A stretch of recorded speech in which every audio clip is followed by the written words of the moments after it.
Welcome back to the Sports Source. This segment of our program is brought to you by Safety Systems. Home theater systems, surround sound setups, dimmable lights, HD, 4K, state-of-the-art communication systems for your office, your conference room at work. Everything automated to your phone or tablet. Call VFL JJ Surlis and ask about their communication systems, their home theater systems, their workplace theater systems, if you will. They do it all, and it is spectacular stuff. You'll be very impressed. I know I was. They did some work for me many years ago, and it's still fantastic. Safety Systems. All right. Tennessee recorded 34 sacks last year, third best number in the SEC. I think that's a number that kind of gets lost. People don't talk about that. Third best number in the SEC last year. 21 of those came against SEC foes. The second best number in the SEC when you just look at SEC only. Ooh. Now, in fairness, 7 of those sacks came against Mississippi State. Still, though, 21 sacks against SEC teams. Of those, 8.5 came from Darrell Taylor. Now he's with the Seattle Seahawks. I asked if Tennessee can effectively replace Jauan Jennings. We thought no. Josh, I'll start with you. Can Tennessee effectively replace Darrell Taylor?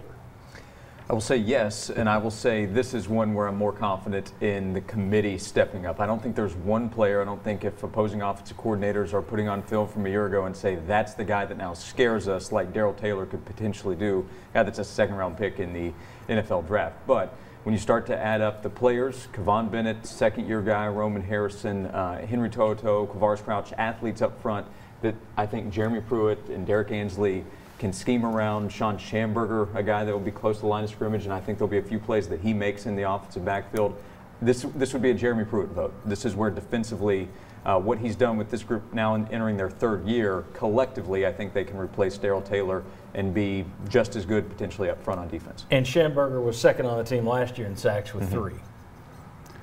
I think they're closer to replacing Taylor, but I don't think they'll replace him. I don't think the numbers will be as good in SEC games as they were this past year. So I do think by committee they will do a better job.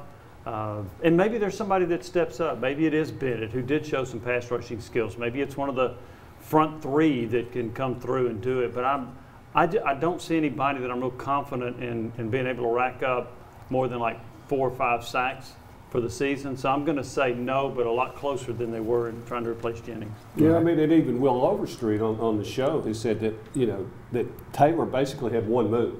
Right. And that was elite speed off the edge. Yeah, speed off the edge. And he played hurt a lot too, but he flashed in a couple of games, is the way I recall it, that he had like a couple of really awesome games. But he hadn't even been able to get on the field for the Seahawks. I mean, he's had some injuries to deal with. Yes, I think that's a position that's easier to do something. And you can scheme that a little bit better too.